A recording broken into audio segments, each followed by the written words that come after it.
Hello everybody, I'm Ard, and welcome to another episode of Minecraft Enigmatica 2 Expert.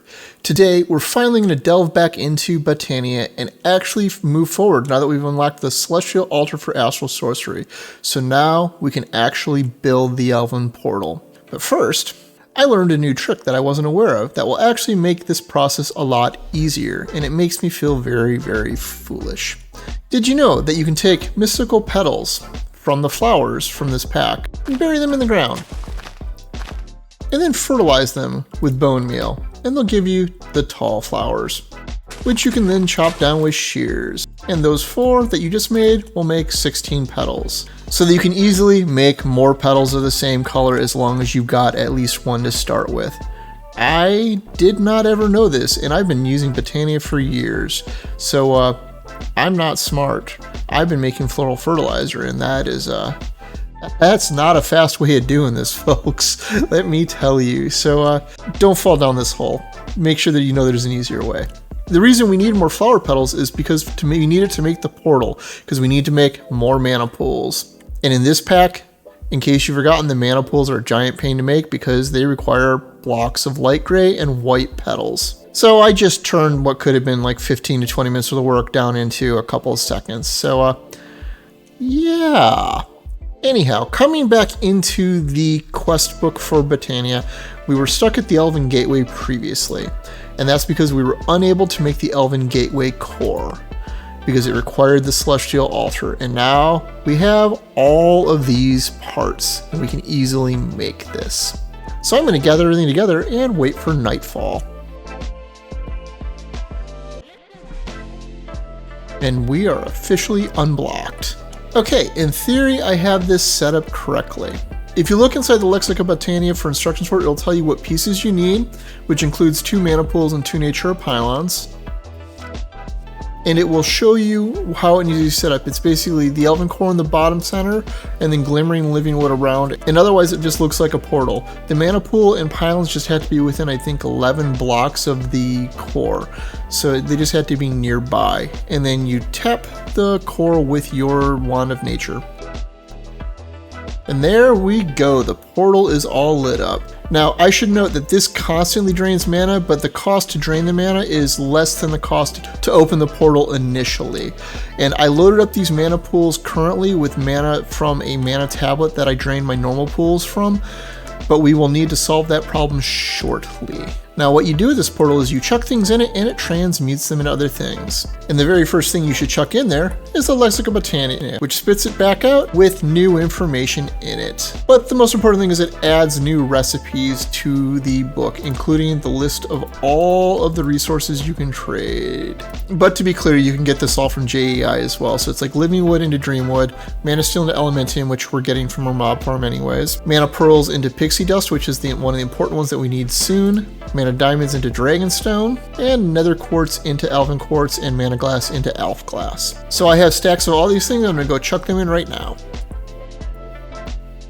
And it just spits them right back out. Alright, and now we have all of these new materials, and what can we do with them?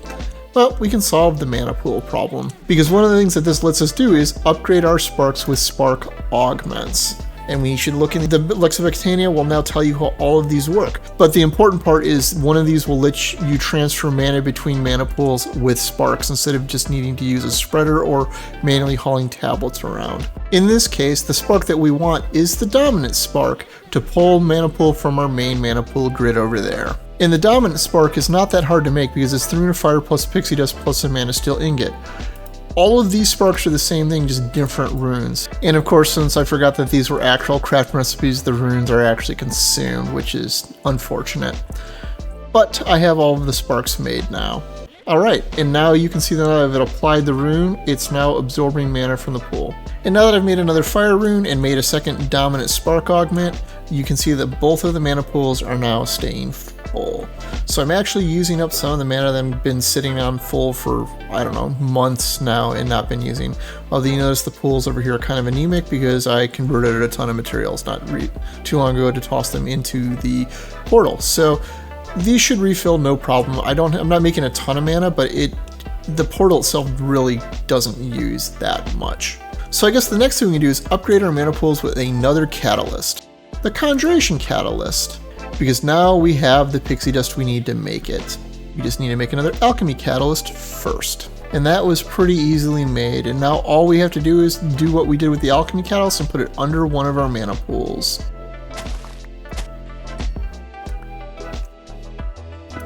And you notice as soon as we did that, the pattern on it changed. And the main purpose of this is a duplicator for certain types of things.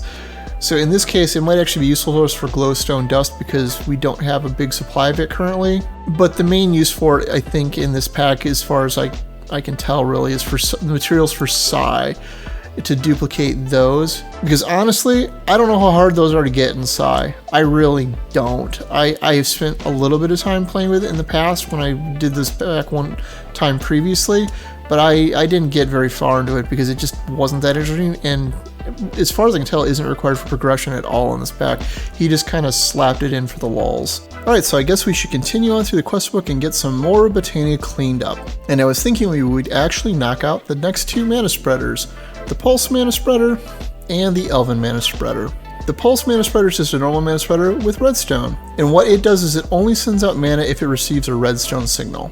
The Elven Mana Spreader, however, is just a faster mana spreader, which is what we're going to actually use here. And this just requires, well, Stardust, which we easily have now, and an Elementium pipe piece, which is just a Tinker's Construct pipe made from Elementium, which we already had. We just didn't have the Dreamwood. So let's start by smashing this mana spreader and use it. And now we have both of these quests done. You know, except I probably should hook up the Runic Altar again real fast. And now I figure we knock out a couple other easy ones and go down this line right here, starting with the Open Crate, which is just a bunch of living wood planks. And this is one that helps automation. I'm not actually going to wire this up and show it to you, but if you remember how I did the Flux crystals inside my AE2 lab, or I used the precision hopper back here for the Endo Flame, it can be used in a similar manner to that. Because what it does is anything that's piped into it from anywhere else immediately gets dropped. So it's actually faster than the precision hopper I'm using because that only kicks out one at a time. So in cases where I only need one item, like this block of coal back here, that's fine. In cases where I have things like my Flux crystals being generated, this probably would have been the better solution. I'd probably want to swap it in, actually. The next thing on the list is the Horn of the Wild, which we already have and have gotten from loot chests. But this is easy to make and just requires a pasture seed. It can just be transmuted in a mana pool from grass. And I think I showed this off when I got it even, but this harvests crops when used. The one following that is the Horn of the Canopy, which breaks leaves. And it's just made by combining leaves with a Horn of the Wild. And since I already had two Horns of the Wild, that makes this one easy. But let's go a bit away from my Botania enclosure so I don't actually accidentally break it and show you how it works. See, it just pops all the leaves off. It has some uses. I remember using it in regrowth quite a bit, but honestly, it's just kind of not amazing in this pack. There are easier ways. And this brings us to our last horn, the Horn of Covering, which is the same thing as the Horn of Canopy, but for snow, and it just takes a snowball. So, for example, we can clear off our deck really easy. So that makes this the most useful of the horns to me immediately, honestly. It's kind of sad that that's the case. Okay, and now having finished that column, I think it's time to start into some of the baubles. And we'll start with the Sojourner's Staff, which it increases move, jump, and gives you step assist, which I think is already baked into this pack anyways. And it's not too hard to make. It requires 2 runes that I had to make, and then a mundane belt from Thaumcraft, which just requires alchemical brass. And now I've got that slapped together. If I had room for it, even though I have the belt slot free here, I would use it. But the Sojourner's Sash does require mana to use, which means you either need a mana tablet on you or a mana ring and then like a band of aura. So I'm just going to put that away for now. And the next one up under that is the Benevolent Goddess's Charm, which basically stops creepers from ruining the whole world. I find it's better just to not have creepers around in the first place, but if you want to make this, it's the next step up and it requires the next tier rune that we haven't actually made yet, the Rune of Spring. The Rune of Spring takes a Rune of Water, a Rune of Fire, 3 saplings, and some wheat. An important note is that when you make this, any of these runic altar recipes that take runes will give you the runes back when the recipe finishes, as opposed to the Benevolent Goddess Charm, which is a crafting recipe, which will absolutely consume both of these. But another accessory finished. And this one I am gonna equip because I have had a couple accidents. Plus, you know, it gives me this little charm on my ear and it just makes me look even sillier. I should put my fairy wings back on. There we go. The next step is the Rod of the Seas, which creates water from mana, which I honestly have zero use for because I have compact infinite water sources and a few other ways just to get infinite water. I can't think of why I would use this short of just only using Botania, but they're done. And the next one up is the Rod of the Plentiful Mana, which lets you find ores for the cost of mana, which I gotta be clear is actually kind of a useful thing to do, except the quest book very first thing tells you to make the scanner, and the scanner works extremely well, and well, it can be just powered by RF, so and it's much more flexible. So it's another interesting idea that just doesn't meld well with this pack. Although I suppose if you jump straight to Botania, you could build the rod fairly early. This one at least looks kind of neat. Alright, and I think the last thing we're going to make today is the Rod of Terra Firma, which is probably the most interesting one here because you can raise or lower the land and cause all sorts of ecological devastation. And it's also the most complex to make because it requires one of each of the next tier runes, which none of these are all that hard to do. It's the same sort of thing as the other one, where they just take some materials and then the tier 1 runes, and none of them actually get used up, so this isn't too bad. It was just kind of a pain to gather all the materials to make the runes.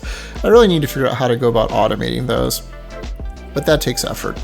But here we go, the last one made and the one I least want to accidentally right click with anywhere.